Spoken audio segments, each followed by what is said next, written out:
Hello everyone, कैसे हैं आप सब। हमने अपने लास्ट वीडियो में टेंस से स्टार्ट किया था और जाना था कि टाइम और टेंस में क्या डिफरेंस होता है। तो आज हम जानेंगे टेंस का first form, that is present indefinite tense. Present indefinite tense जो होता है मतलब प्रेजेंट इंडेफिनिट टेंस का हम क्या बोल सकते हैं, इंट्रोडक्शन और आइडेंटिटी मैं आपको बताती हूँ क्या होता है। तो जो प्रेजेंट इंडेफिनिट टेंस होता है उसका उपयोग उन कार्यों के लिए किया जाता है जो नियमित रूप से रेगुलर एक्शंस हों, आदतें हों या सार्वभौमिक सत्य मतलब यूनिवर्सल ट्रूथ हो या फिर परमानेंट स्टेटस हो। इन सारी चीज़ों के बारे में जो बात होती है वो प्रेजेंट इंडेफिनिट टेंस जो है उसका उपयोग हम करते हैं।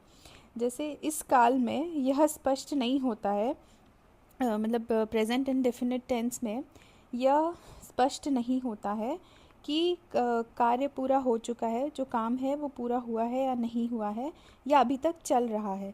इसीलिए इनडेफिनिट यानी कि अनिश्चित कहा जाता है।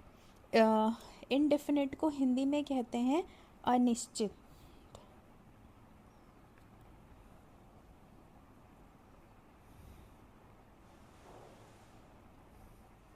कहते हैं, ठीक है। ये होता है मतलब कि this tense is use to talk about actions that happen regularly, habits, universal truth, permanent status. The action is not defined as complete और कंटिन्यूस, मतलब कि वो काम हो चुका है या चल रहा है वो हमें इनडेफिनिट में पता नहीं चलता है, which is why it is called indefinite, अनिश्चित। ठीक है। जैसे कि सेंटेंस जो कि ता है, ती है, ते है या ता हूँ, ऐसे सारे शब्दों से ख़त्म होते हैं। जैसे कि ही प्लेज, वह खेलता है। आई राइट, मैं लिखता हूँ। ठीक है। ये सारे प्रेजेंट इंडेफिनिट टेंसेस में मतलब ये प्रेजेंट इंडेफिनिट टेंसेस के एग्जाम्पल्स हैं। इंडेफिनिट टेंस, ठीक है। एक कोर कॉन्सेप्ट मैं आपको बताती हूँ कि present indefinite focus on factual reality, routine life and time tables rather than what is happening exactly at the moment of speaking। माने यह टेंस बोलने के ठीक उसी पल क्यों हो रहा है उस पर ध्यान नहीं देता, बल्कि वह वास्तविक तथ्यों यानी रूटीन लाइफ और समय यानी टाइम टेबल पर केंद्रित होता है। ठीक है। अब हम जानते हैं अफर्मेटिव सेंटेंसेस के बारे में। अफर्मेटिव सेंटेंसेस को हिंदी में कहते हैं सकारात्मक वाक्य। इस अफर्मेटिव सेंटेंसेस को हम कहते हैं सकारात्मक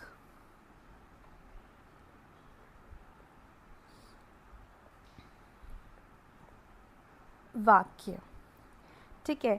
अफर्मेटिव सेंटेंसेस जो होते हैं ये सकारात्मक या सीधे कथन होते हैं, मतलब डायरेक्ट सेंटेंसेस कह सकते हैं हम उसको। इसमें वर्ब जो होता है, वर्ब का पूरी मतलब वर्ब का रूप जो है वो पूरी तरह से इस बात पर निर्भर करता है कि जो सब्जेक्ट है यानी जो करता है वो सिंगुलर फॉर्म में है या प्लूरल फॉर्म में, मतलब कि वो बहुवचन में है या एक वचन में है।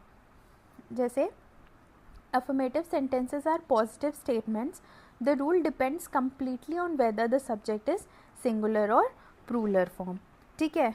इसका स्ट्रक्चर होता है सब्जेक्ट प्लस वर्ब एस या ई एस के साथ और ऑब्जेक्ट, ये इसका स्ट्रक्चर होता है। जैसे कि जो सिंगुलर फॉर्म होता है उसका एक एग्जाम्पल लेते हैं, ही, शी, इट, नेम प्लस जो भी वर्ब होगा और उसके बाद एस या ई एस। जैसे कि ही गोज़ टू स्कूल, तो यहाँ पे जो गोज़ है ये हमारा वर्ब हो गया plus the E S form. और जो प्लूरल होता है आई, वी, यू, दे और यूज़ ओनली वर्ब, उसमें एस या ई एस नहीं लगता है, जैसे कि दे गो टू स्कूल। तो यहाँ पे ये वर्ब है, इसमें प्लूरल फॉर्म में हमें ई एस या एस लगाने की ज़रूरत नहीं होती है। ठीक है, ये केवल जो वर्ब का पहला मतलब जो वर्ब होता है हमें सिर्फ उसका पहला फॉर्म ही यूज़ करना होता है। ठीक है, इसमें एक नोट है, in present tense the pronoun I always follows plural verb rule, therefore we say I work hard, not I works hard. ठीक है, माने कि जो आई होता है, मैं होता है के लिए वर्तमान काल में मतलब जो प्रेजेंट टेंस में सर्वनाम जो होता है, प्रोनाउन जो होता है, उसका हमेशा प्लूरल फॉर्म के मतलब रूल्स फॉलो होते हैं। ठीक है, इसीलिए कभी भी आई वर्क्स हार्ड नहीं बोला जाता, आई वर्क हार्ड होता है। उसमें आई फॉर्म में कभी भी एस या ई एस नहीं लगता है। ठीक है, इसमें जो है मतलब आई के फॉर्म में जो है एस या ई एस जो होता है वो माइनस होता है, वो नहीं लगता, वो नहीं लगता है। ठीक है, अब देखते हैं हम रूल एस और ई एस का। With singular subject we add S और E S to the base form of the verb.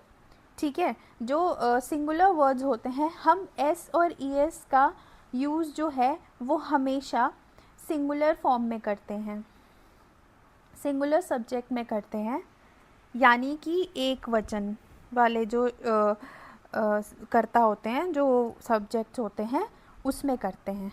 ठीक है, एक वचन वाले में करते हैं, जैसे कि verb ending with C H, S H, S, X, Z, O, and इन सारे जो वर्ड्स होते हैं जो जिसका एंड इन सारे शब्दों से होता है, उस जगह पे हम ई एस को ऐड करते हैं। जैसे गो है तो गोज़ हो गया,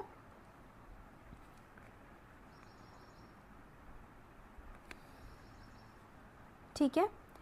वॉच है, सी एच से ख़त्म हो रहा है, वॉचेस लिख दिया। और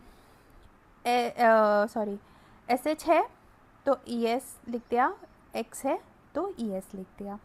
फिर अगला देखते हैं, verb ending in a consonant plus Y. तो जो वाई होता है वो चेंज हो जाता है आई ई एस में। ठीक है, जैसे कि क्राई है तो यहाँ क्राइज हो गया, आई ई एस ऐड हो गया। स्टडी है तो वाई हट के आई ई एस हो गया, तो वो स्टडीज़ हो गया। ठीक है, फिर उसके बाद तीसरा जो है वो verb ending in a vowel plus Y form. तो हम वाई को मतलब वाई के साथ ऐड करेंगे, ऐसे सेंटेंसेस में हम ऐड करेंगे एस। इसमें कोई चेंजेस नहीं होते हैं, हमें सिर्फ और सिर्फ जो है कि एस को ऐड करना होता है। ठीक है, जैसे कि प्ले है तो प्लेज हो गया, वॉवल ए है यहाँ पे और वाई हमारा ऐड है तो हम यहाँ पे एस ऐड करेंगे। से है, ए हमारा वॉवल हो गया, वाई है तो हम उसमें सिर्फ एस ऐड करेंगे। ये बस एक सिंपल होता है। तो ये तीनों रूल्स जो हैं ये आपके लगते हैं एस और ई एस में, जो कि सिर्फ और सिर्फ सिंगुलर सब्जेक्ट्स में इस्तेमाल किए जाते हैं। ठीक है, अगला हम देखते हैं नेगेटिव सेंटेंसेस क्या होते हैं। तो वाक्यों को नकारात्मक बनाने के लिए, मतलब कि नेगेटिव बनाने के लिए जो हमारी हेल्पिंग वर्ब्स होते हैं वो डू या डज होते हैं, के साथ नॉट का प्रयोग, लेकिन हम नहीं के साथ नॉट का प्रयोग किया जाता है। ठीक है, जैसे कि to make a sentence negative we introduce the helping verb do और डज अलॉन्ग विथ नॉट। इसमें क्या, इसका जो स्ट्रक्चर बनता है वो सब्जेक्ट प्लस डू या डज होता है, प्लस हम नॉट यूज़ करते हैं, प्लस वर्ब का फर्स्ट फॉर्म, और उसके बाद जो भी ऑब्जेक्ट होता है उसको यूज़ करते हैं। जैसे कि सिंगुलर फॉर्म में हम देख लेते हैं, जहाँ पे ही, शी, इट, नेम का इस्तेमाल होता है, तो यूज डज नॉट, ठीक है। और अगर यही हम प्लूरल फॉर्म में लिखें तो जैसे कि he does not want to go to school, ठीक है, ये हमारा सिंगुलर फॉर्म हो गया। उसके बाद हम प्लूरल फॉर्म में देखेंगे आई, वी, यू, दे, तो हमें यहाँ पे डू नॉट यूज़ करना है, डज़ नॉट नहीं यूज़ होता है, ई एस फॉर्म प्लूरल में नहीं यूज़ होता है, तो we do not want to go to school, ठीक है। ये हमारा एग्जाम्पल हो गया। जैसे कि एक एग्जाम्पल देखते हैं, when you use does in a sentence, the s or es form, the main verb is removed, the verb returns to its pure verb, first rule of verb form। जैसे कि जो इनकरेक्ट वर्ड सेंटेंस हुआ हमारा, he does not goes to school, नहीं, यहाँ पे E S form का हम डज़ नॉट के साथ इस्तेमाल नहीं करते। जब हम डज़ शब्द का यूज़ कर रहे हैं तो उस जगह पे हम, जब हम डज़ शब्द का यूज़ कर रहे हैं तो उस जगह पे हम ई एस का इस्तेमाल नहीं करेंगे वर्ब के, जो हमारा मेन वर्ब है उसके साथ। जैसे कि he does not go to school, ये हमारा सिंगुलर फॉर्म हो गया।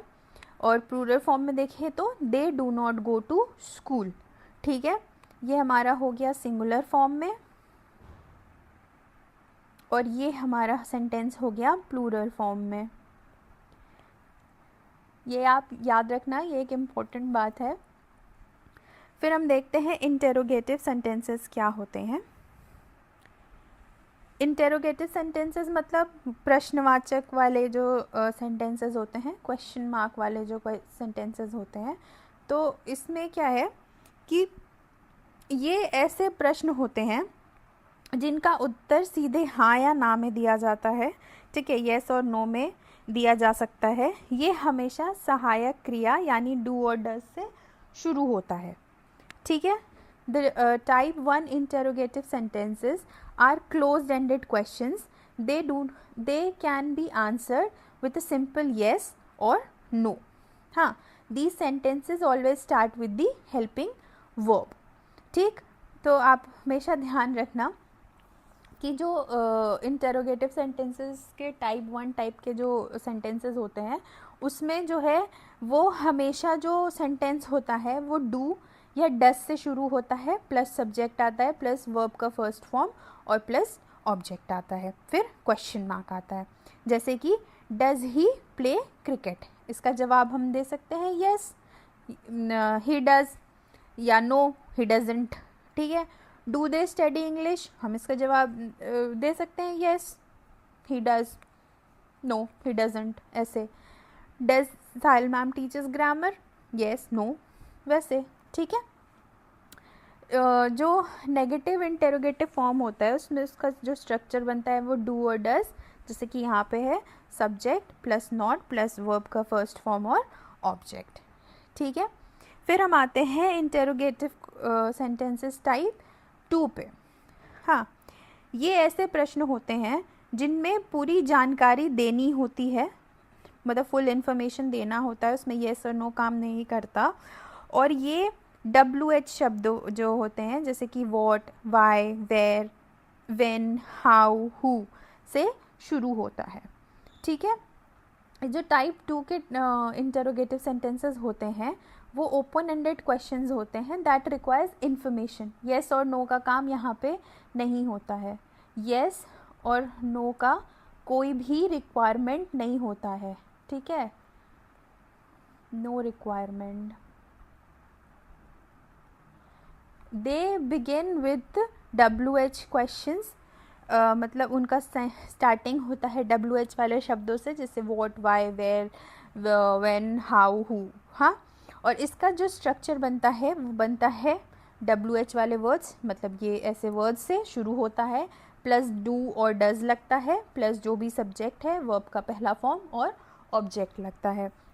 जैसे कि वेयर डू यू लिव, तो ये आप येस और नो में आंसर नहीं दे सकते हो, इसको आपको एक्सप्लेन करना पड़ेगा कि I live there there there. फिर सेकंड है वाई डज शी क्राइज, अब इसमें येस और नो में आंसर आपका बनता ही नहीं है, तो आप इसमें एक्सप्लेन करोगे कि वो क्यों रो रही है। इसीलिए ऐसे सारे जो शब्द होते हैं ये इंटरोगेटिव सेंटेंसेस के टाइप 2 होते हैं। इसमें हु का एक रूल चलता है, when who acts as a subject, do or does is usually not used in affirmative questions। ठीक है, जैसे कि who teaches you English, तो यहाँ पे who के फॉर्म में जो होता है, यहाँ पे स्ट्रक्चर में स्लाइटली चेंज होता है। यहाँ पे हम who प्लस वर्ब का पहला फॉर्म और उसके साथ एस या एस मतलब कि singular word plus the object use करते हैं। ठीक है, ये हु का रूल है, ये रूल सिर्फ हु के साथ चलता है।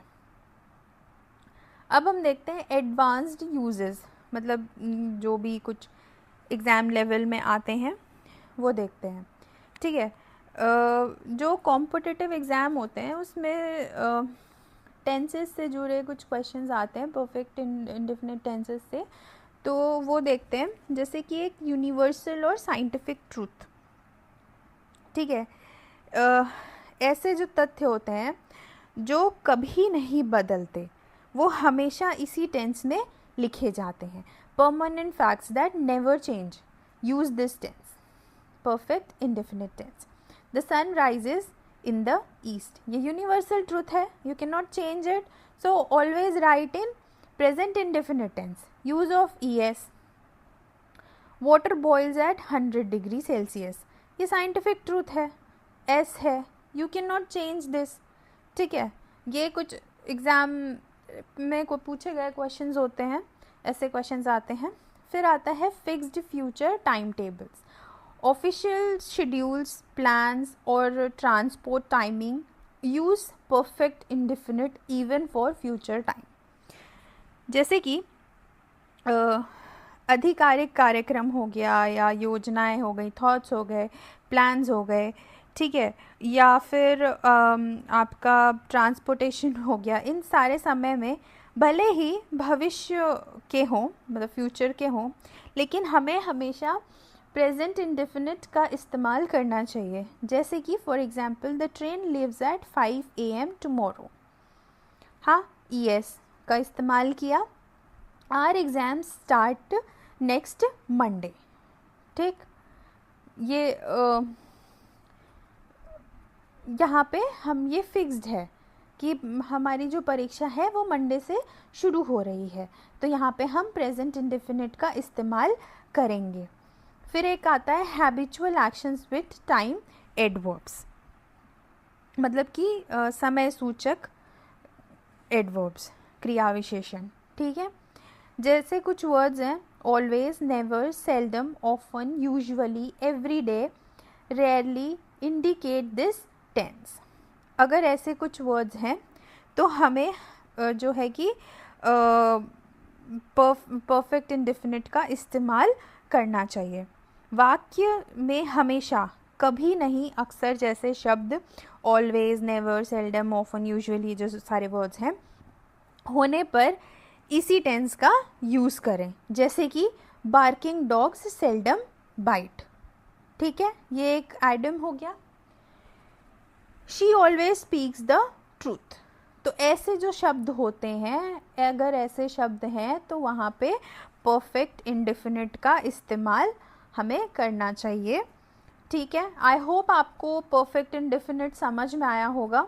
ये कुछ प्रैक्टिस एक्सरसाइजेज हैं जो कि आपको मेरे हर PDF में दिखते होंगे, और आई होप आप इसको प्रैक्टिस करते होंगे ताकि आपका जो भी पर्टिकुलर टॉपिक है वो क्लियर हो।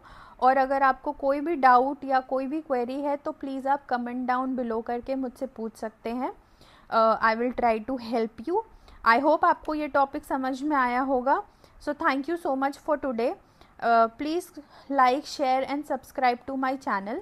और आपको इस PDF का जो लिंक है वो डिस्क्रिप्शन में मेरे टेलीग्राम चैनल के लिंक में मिल जाएगा, तो आप मेरे टेलीग्राम पेज को फॉलो कर सकते हैं, वहाँ पे आपको मेरे सारे PDFs मिल जाएंगे। Thank you so much. I hope आपको ये टॉपिक समझ में आया होगा। Thank you. हेलो